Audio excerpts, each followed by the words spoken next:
महिमा कही न जाए, जो कछु कहूँ तुम्हारी कृपा मोते कछु न बसाए। जो कछु कहूँ तुम्हारी कृपा मोते कछु न बसाए।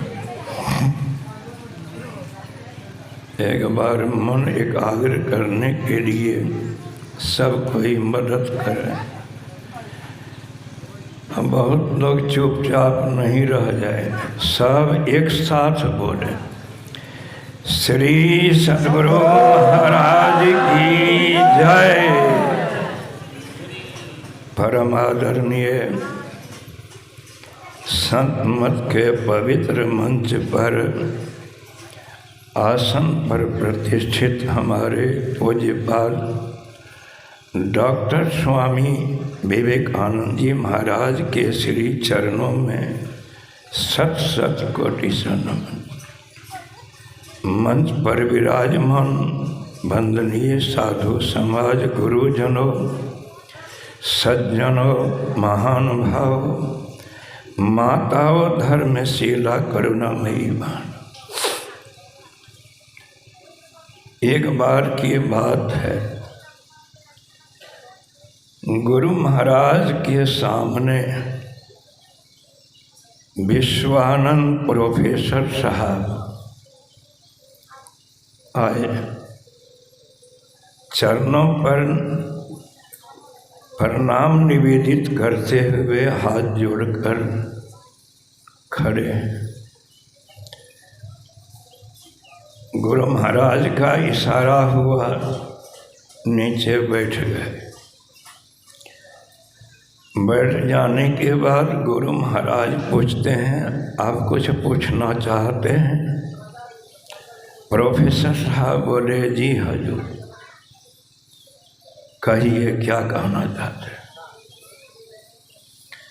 प्रोफेसर साहब बोले, रामकृष्ण परमहंस जी महाराज के परम शिष्य स्वामी विवेकानंद जी एक बार वरद हस्त दिए माथा पर, से विवेकानंद स्वामी जी पूर्ण हो गए, सब ज्ञान हो गया। विदेश में उनका नाम हुआ, संसार में फैल गया। हजूर, वे रामकृष्ण परमहंस जी के शिष्य विवेकानंद जी हैं। आपका भी नाम तो हजूर, गुरु महाराज का नाम पहले क्या था आप लोग जानते हैं? रामानुग्रह लाल। गुरु महाराज का नाम रामानुग्रह लाल दास था। कहा हजूर, आप भी तो वही, जो राम सब पर अनुग्रह करते हैं, थोड़ा अनुग्रह मेरे ऊपर तो कर दीजिए। जो विवेकानंद स्वामी वही तो हम हैं विश्वानंद हजूर। वे विवेकानंद थे, हम विश्वानंद है, कोई फर्क नहीं। वे रामकृष्ण थे, आप रामानुग्रह हैं हजूर। एक बार हमरो माथा पर हाथ दीजिए, माथा नीचा चरण पर रख। काम को सिखाते हो। विवेकानंद स्वामी जी के पूर्व जन्म का संस्कार पूरा था। वे पूर्व जन्म के संस्कार से पूर्ण संस्कृति में ढले हुए थे, साचा में ढले थे। इसलिए एक बार वरद हस्त देने पर ज्ञान पूर्ण हो गया। गुरु महाराज अपना वचन सुनाए, योग हृदय वृत केंद्र बिंदु सुख सिंधु की खिड़की अति न्यारी, स्थूल धार खिंडा हूँ से खिंडा हूँ, जेहि होय कबहु न हो पारी, मन सह चेतन धार, सूरत ही केवल पैठ सके जाम। जाम पैठत सुनिए अनाहत, शब्द की खिड़की आते जो।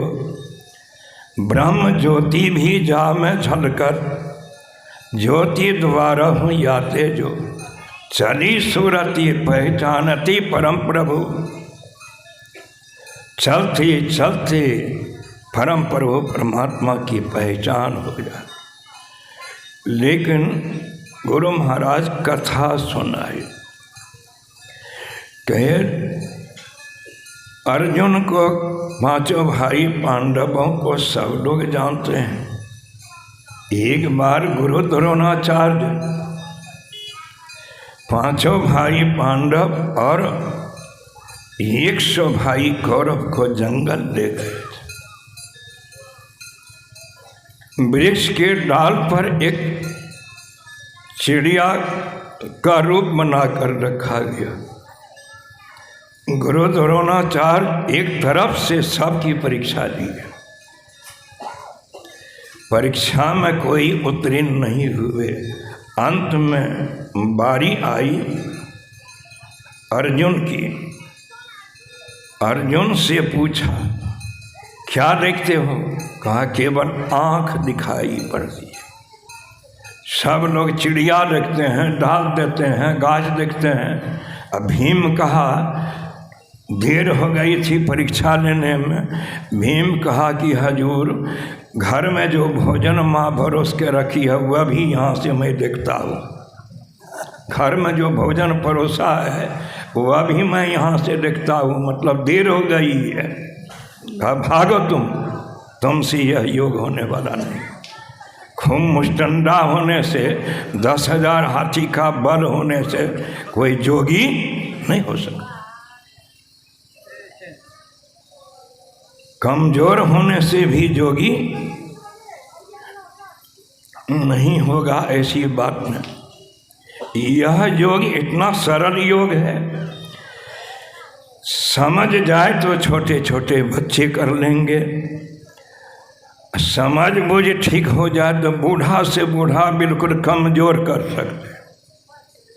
इसमें शारीरिक बल की आवश्यकता नहीं। जिस बल की आवश्यकता है वह बल तो प्रभु का बल, सद्गुरु का बल चाहिए।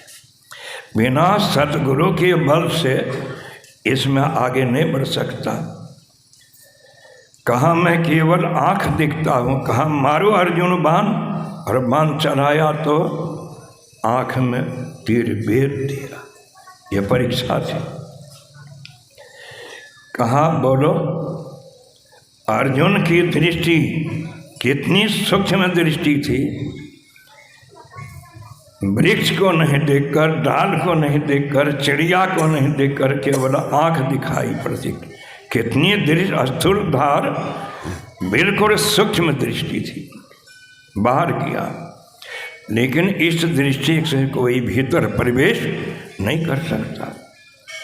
अर्जुन से कहा भगवान कृष्ण देखने के लिए। भगवान श्री कृष्ण दिव्य दृष्टि दिए थे योग के। समझिए कि दिव्य दृष्टि मानस, जब मानस ध्यान के बाद दिव्य दृष्टि योग की क्रिया है। जो नानक साहब बताए थे, एक दृष्टि करी समसरी जाने। जो दृष्टि के धार को एक करना जोड़ता है वह जोगी है। अर्जुन से भगवान कृष्ण कहा था, न तुम मांग शक्य से द्रष्टु मननेव स्वचक्षुषा। हे अर्जुन, कोई मुझको ये चमड़े की आँख से देख नहीं सकता और कोई मन की दृष्टि से भी नहीं देख सकता है। कहा, हजूर, तब आपका दर्शन कैसे होगा भक्तों को? भगवान श्री कृष्ण बोले थे, दिव्यम ददामि ते चक्षु पश्चिमेव योगमैश्वरम। मैं तुम्हें दिव्य दृष्टि देता हूँ, देखो मैं दिव्य दृष्टि देता हूँ तुम्हें, देखो। लेकिन क्या कहा, पश्चिमेव योग मैश्वरम, वह दृष्टि दिव्य दृष्टि से भी मुझ कृष्ण का दर्शन नहीं हो। दर्शन कैसे होगा? हाँ, पश्यन्ति, मुझको देखोगे, ज्ञान चक्षुषा, जिनकी आत्मा की आंखें खुलेगी वही मुझ कृष्ण को कोई देख सकता है। कहा अभी तो प्रत्यक्ष दिखता हूँ। दिव्य दृष्टि से कहा योग में शर्म, मेरी योग माया को देख रहे हो, मुझ कृष्ण का दर्शन नहीं हो रहा। इस योग के लिए हमारे भगवान श्री कृष्ण ने कहा नत्यस नतस्तु योगो हस्ति न चैकांत मनस्नता न चाति स्वप्नशीलस्य जागृतो नैव च अर्जुन। हे अर्जुन, खूब ठूस चूस करके खाने वाले को यह योग समर्थ योग नहीं हो सकता। क्या जो भूखे रहते हैं, एक शाम खाते हैं, उपवास रहते हैं, क्या उनसे यह योग हो जाएगा? भूखे रहने वाले से भी योग नहीं हो सकता। स्वप्नावबोधस्य कहा गया, जो रात दिन जगा रहे उससे योग होगा?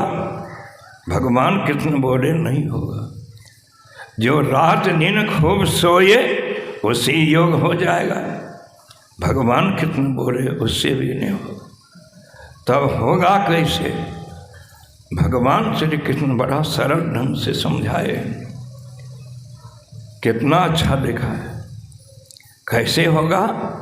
युक्त आहार विहारस्य युक्त चेष्टस्य कर्मसु युक्ता स्वप्नावबोधस्य योगो भवति दुःखहा। उनका योग दुख घातक हो जाएगा, यानी सभी दुखों का नाश करने वाला हो जाएगा। किसका योग? जो युक्त आहार, समय पर भोजन देता है। विहारस्य युक्ता आहार विहारस्य, संसार का काम जिसका नापा तोला हुआ है, समय नियुक्त है। स्वप्नावबोधस्य, समय पर सोता है, समय पर जगता है, उसी का योग दुख घातक होगा, दुख भंजन करने वाला होगा। वह सब से नहीं होगा। किससे होगा? यह योग क्या करेगा? ये कर्म क्या कर देगा? यदि यह योग ठीक ठीक हो जाए तो भगवान श्री कृष्ण ने गीता में कहा है, जथे धांसी समिद्धोग्निर भस्मसात कुरुते रजोन ज्ञान अग्नि सर्वकर्माणि भस्मसात कुरुते तथा। भगवान कृष्ण कहते हैं, जहाँ पर अग्नि प्रज्वलित हो गई है, धधक रही है, मोटी लकड़ी दी जाए या पतली, समिद्धा माने लकड़ी, मोटी या पतली या टहनी दी जाए, जलती हुई अग्नि में जलकर भस्म होना निश्चित है। इसे तथा सर्वकर्माणि, मनुष्य के जीवन में जो जाने अनजाने कर्म हो गए हैं, जानकर कर्म हुआ, अनजान में कर्म हुआ, कितने बड़े बड़े पापी हुए, यदि इस योग को ठीक ठीक कर ले, ज्ञानाग्नि सर्वकर्माणि भस्मसात कुरुते। यह ज्ञान की अग्नि ऐसी अग्नि है, सारे कर्मों को जलाकर खाक कर डालती। इतना पुण्य होता है, इतना पुण्य होता है, वह नरक 84 का फाटक बंद कर देता, स्वर्ग का फाटक हमेशा खुला रहता, और वह स्वर्ग भी जाने वाला ऐसा साधु जोगी नहीं होता। इसलिए ऐसे महान साधु जोगी मैं तो बराबर आता हूँ, सुनाता रहता हूँ। रामायण योग से भरा हुआ, गीता योग से भरा हुआ, वेद पुराण योग से भरा हुआ, उस पर कहूँ तो मेरी समझ बात आती है ये ठीक नहीं है। हमारे बीच दूर दराज से पहली बार शायद सोनापुर पहुँचे अखिल हैं कहिया हाँ ये बेर और दूसरा बार कहाँ भेंट बेटे हमारा हाँ ये बेर रही है तो हमें नहीं रही है कि यहाँ रही है हमें रही है ख्याल नहीं एना याद भै गए हमें। अच्छा की करबे 85 पार क्या रहिए तो भुला से जा दियो अच्छा ख्याल नहीं है।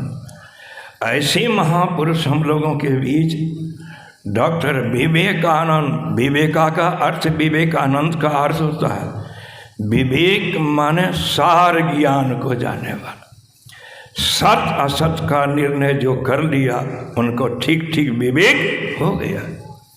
ऐसे महापुरुष सज्जन बैठे हुए हैं, उनके मुखारविंद से सुनेंगे तो विशेष लाभ होगा। मैं यहीं अपनी वाणी में विराम देता हूँ। एक बार बोलिए सबको श्री सद्गुरु महाराज की जय। बढ़ाया जय मैं श्री सद्गुरु महाराज की जय। तुलसीदास जी महाराज कहते हैं, अरे एक तकी तकते रहो मुर्शद ने ये पंजा लिया, बेहोश हो मच्छारियों कर चाहे तो जलवा पिया, होगा फजल दरगाह तक खो खो खतर की जा नहीं, सीधे चला जाना वहाँ मुर्शद ने ये फतवा दिया। इसी फतवा की चर्चा तभी से हम लोग सुन रहे हैं। नहीं भगवान